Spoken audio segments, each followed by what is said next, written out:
A to Z series from Awareness to Zen on the ASR channel, Series 1, Food and Diet.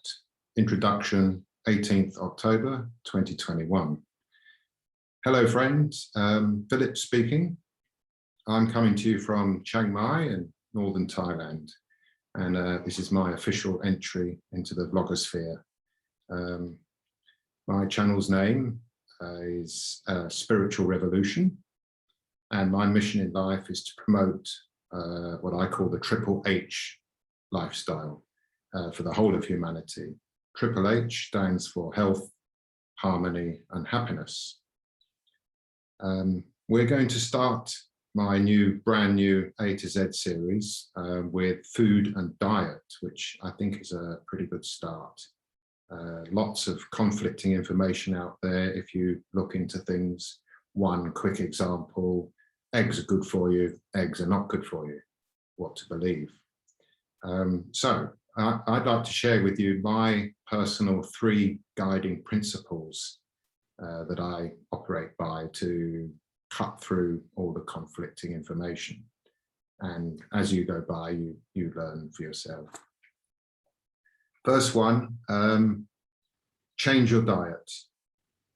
Second one is the acid alkaline forming nature of all foods and drinks. And the third one is Ayurveda from India. So the first one, change your diet. You'll probably know there's hundreds, thousands, millions of diet books out there, and all have the best diet for you. But they all ask you to go on a diet, and in life, if you go on something, you'll come off it. So much better to think about changing your diet. So this means not going back to old ways, or if you do, you'll have protections to go back to the healthy stuff.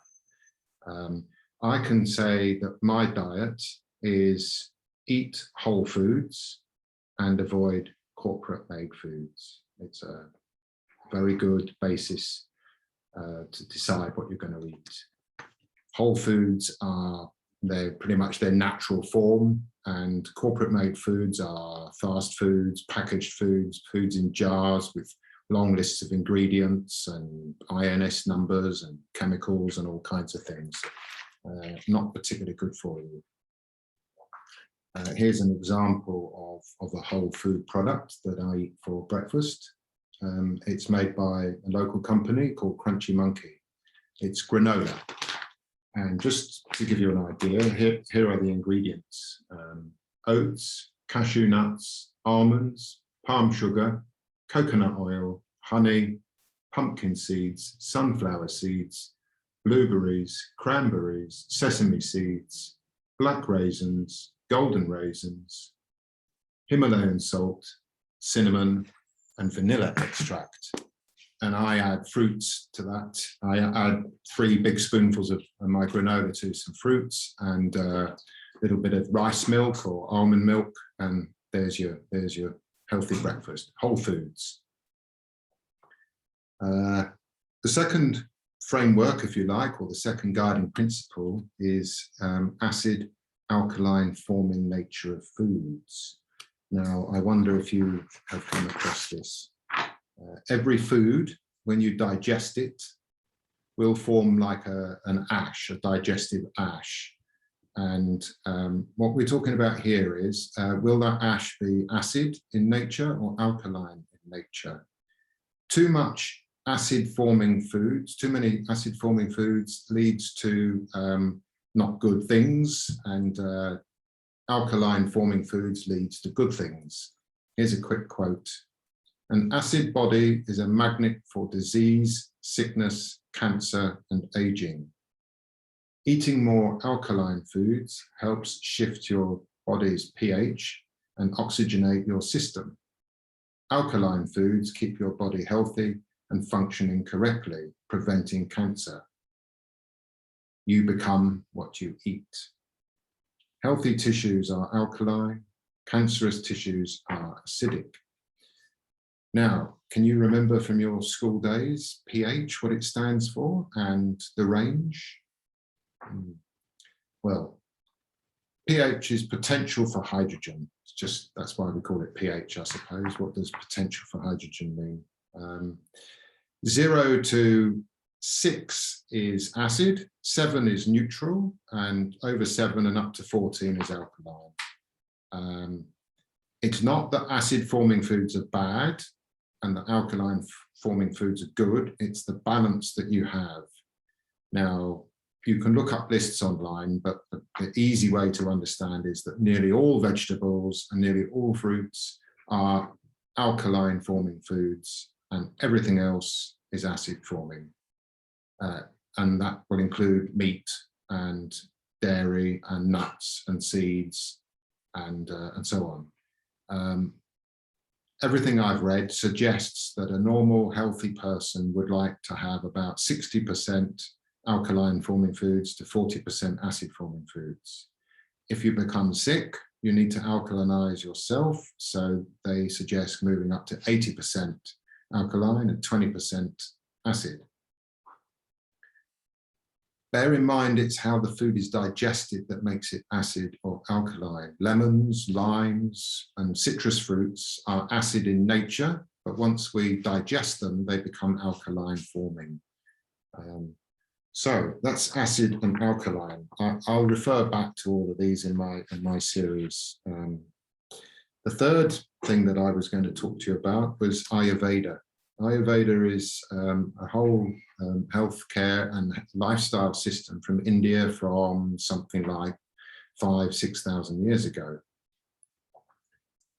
Here's one of my excellent books, the Book of Ayurveda, A Holistic Approach to Health and Longevity by Judith H. Morrison. Let me read the first paragraph on the back cover. Unlock the secrets of health and longevity using the ancient Indian healing system of Ayurveda.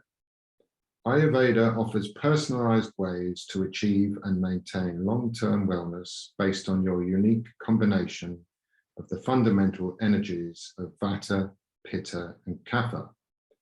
In an accessible, practical format, the Book of Ayurveda explores the influence of these vital energies on your physical and emotional well-being and offers a lifestyle guide designed to maximize health, longevity, and enjoyment of living. Sounds pretty good to me. Another book by fantastic writer David Frawley, who's a Westerner who makes Ayurveda very accessible. And the beauty of Ayurveda is that you teach yourself. You don't have to depend on doctors, although you get Ayurvedic practitioners. This is Ayurvedic Healing, a comprehensive guide. So if you've got any symptoms or any problems, you just look it up in here and it'll tell you what to do. But Ayurveda is a preventative lifestyle regimen. So what it does is it teaches you your constitution, you do tests, and you learn what's good for you and what your natural tendencies are that may lead to stress or to harmony. And the more you learn about yourself, the more you can make conscious changes and try and stick to them. That's the beauty of Ayurveda. It's not just when you get sick, it's to prevent yourself getting sick. Here's another one by David Frawley with Dr. Subhash Ranade, Ayurveda, Nature's Medicine. So that's Ayurveda. I will do a future series on Ayurveda, like a beginner's guide, because I've been reading Ayurveda books and researching Ayurveda since 2008. 13 years I've been on my research into healthcare, diet, and nutrition. So that's really my first introductory video. I'll be back. I'm going to come back daily. I'm going to do 1 letter per day. I'm going to try and stick to 5 minutes for each video. So tomorrow we'll obviously cover A, and I'll talk about 1 or 2 foods or herbs or anything that will be good for your body, beginning with A, or perhaps like when we get to J, you may hear me talking about junk food. In other words, okay, you don't want it, but this is awareness raising. And my mission in life is I'm an educator, and I teach teachers. My mission in life is to spread the joy of learning for oneself. So all my videos will give you information, but more importantly, food for thought. And I hope they will inspire you to follow up with your own research and take care of your body and your mind, and activate your spirit. Your body is your temple, and most humans treat it like a trash can. I used to do that. I don't anymore. Okay, that's the end of my introduction video. I'll be back tomorrow, Tuesday, with letter A, and I hope to see you then. Goodbye.